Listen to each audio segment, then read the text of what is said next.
Good morning. I'm still reporting on the economy.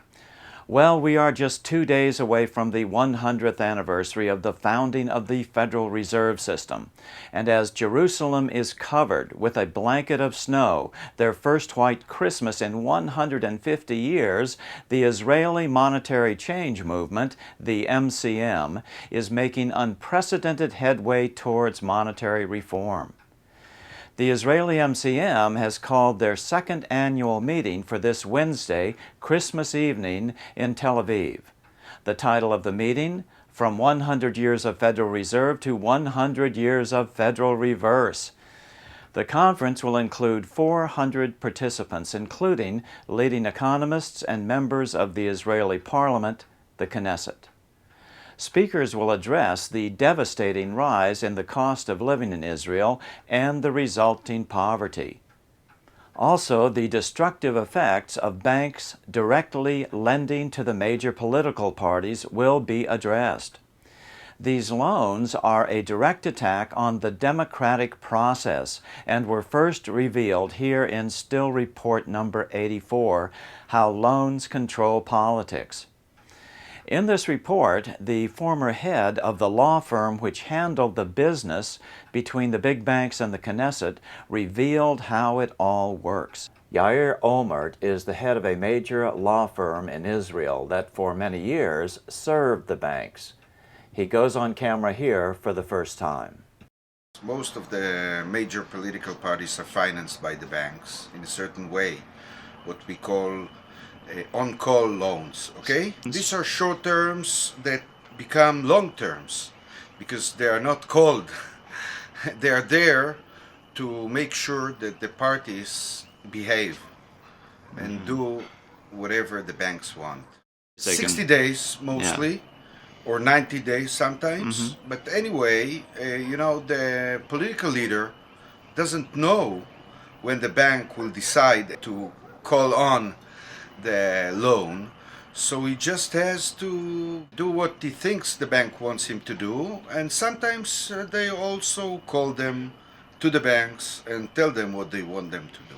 And how significant are these loans? Are they just little loans or are they big loans? No, we are talking about loans of sometimes tens of millions of dollars, and it is something like 3 times or 5 times the assets of the political party. So calling in all these loans would break these political parties, and they know it. Of course. So this is a significant power. This is not a significant power, this is an absolute power. It is well known here in Israel that the parties do whatever they want except touching the bank system too much. So what do you think we should do about this? This needs a very large public support because a politician takes the money in order to be elected. And as long as the public doesn't understand this game, and the politician thinks that the money is most important than the knowledge of the public, he will take the money and he will be voted. Calls for reform will be a hot topic at the Christmas evening MCM conference. Conference leaders Ari Ben-David and Iran Hildesheim announced yesterday that all 3 of Israel's major political parties will be represented. One of the parliament members, Moshe Feiglin, from the same party as Prime Minister Netanyahu, has pledged to come out publicly against the money-creating monopoly of the banks during his talk.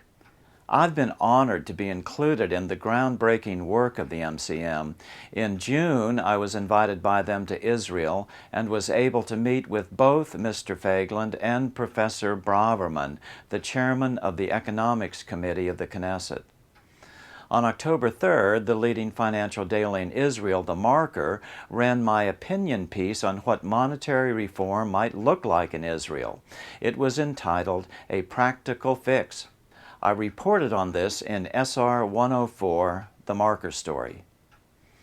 Thanks to the hard work of dozens of Israel MCM volunteers, Professor Braverman, a former World Bank official, is now confident enough in the reliability of the MCM approach that he has now come out publicly calling for real reform in the financial and monetary systems.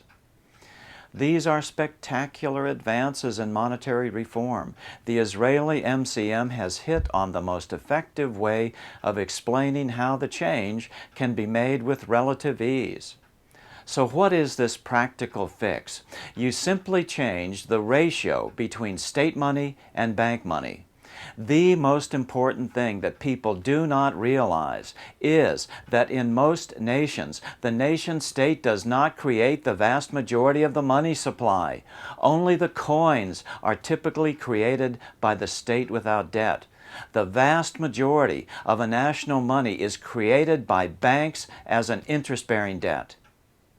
Although the banks have been granted this monopoly by the government can take it back so that money actually serves the public interest as it should. In Israel, less than 10% of the money is created by the state right now. Over 90% is created by banks as debt. In the first year, the MCM would double the amount of state money to, let's say, 20% and cap bank money at 80%. Then, if the economy improves as a result, the next year the ratio would increase gradually again to perhaps 30% state money and only 70% bank money, and so on. This eases in monetary reform with minimum disruptions. It also makes monetary reform easy to understand, and it's catching on like wildfire in Israel because of worsening economic conditions. The Israeli MCM is working on a book, a full-length film, translating dozens of documents and video clips, and preparing a few major pieces of legislation that are going to be presented in 2014. They need everyone's help. If you are watching this video and live in Israel, I strongly urge you to take part in the conference, which will take place this coming Wednesday, December 25th, from 1800 to 2100 at the Alliance School in Ramat Aviv. I know I'll be following the results closely. I'm still reporting on the economy. Merry Christmas.